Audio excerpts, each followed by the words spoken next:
So when I talk to people about security and maybe why it's not working, one of the first things I try to kind of shake up is the concept of how we do security.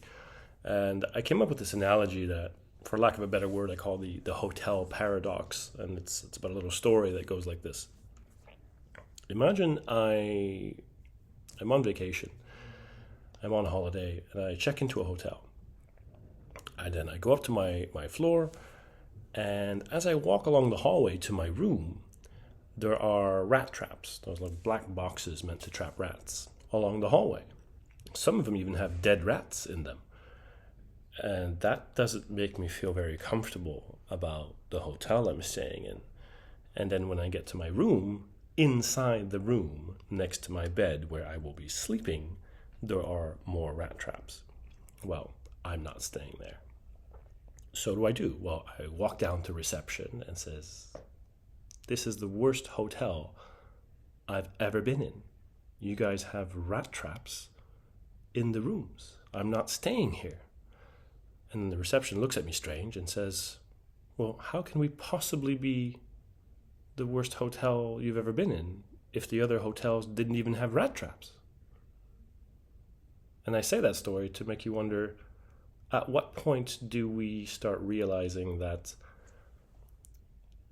the security that we're implementing, and which we're implementing more and more of, is actually because we're dealing with symptoms of a problem. And in fact, you start reaching a point where if you look at things objectively enough, from far away enough, the presence of a lot of security can actually be a symptom, because it's indirectly caused. It created a need which caused a reaction to underlying problems.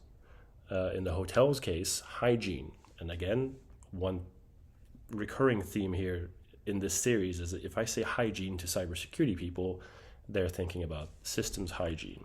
No, I'm talking about hygiene in the broadest sense of the word, and that's going to be a recurring theme, just the broadest sense of the English word.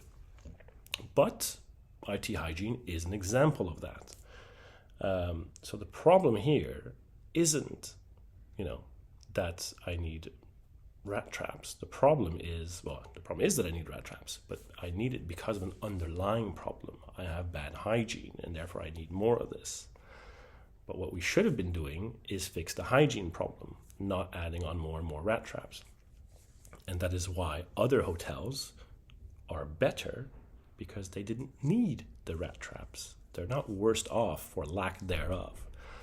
And this translates quite well to some work I did with insurance companies years ago. One underwriter specifically who approached me and said, "Look, we just got into the cyber insurance game." This was 6-7 years ago, when that market was new and hotting up quite a bit, and insurance companies went in quite big on it.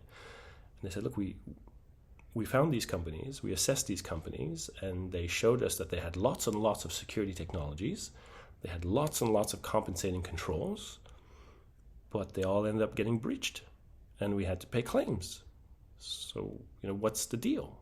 And I said, "Well, did you ever ask yourselves why they felt they needed so many compensating controls and so many security technologies? What were they compensating for? What were they trying to mitigate? Why were their processes and applications not more natively secure? Why did they have this need to layer on all these security technologies? Why did they struggle to patch things, necessitating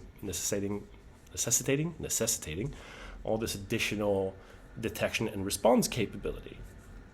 And what we found is that organizations, kind of high-level statistics-wise, what we found is that organizations that invested more in IT process quality, a lot of water noises, sorry, organizations that invested in increasing the maturity of their IT processes and even their business processes to reduce IT, like the complexity of the required IT, they fared significantly better by a factor of about up to 6-to-1 than companies that had poor IT and business process, where they just kind of did whatever, however, and tried to compensate by spending significantly on cybersecurity solutions and tools to kind of build something around those problems. And that just goes to show, if you care about the outcomes, the first place to look is not the cybersecurity technology. It's not the security industry stuff. It's the business.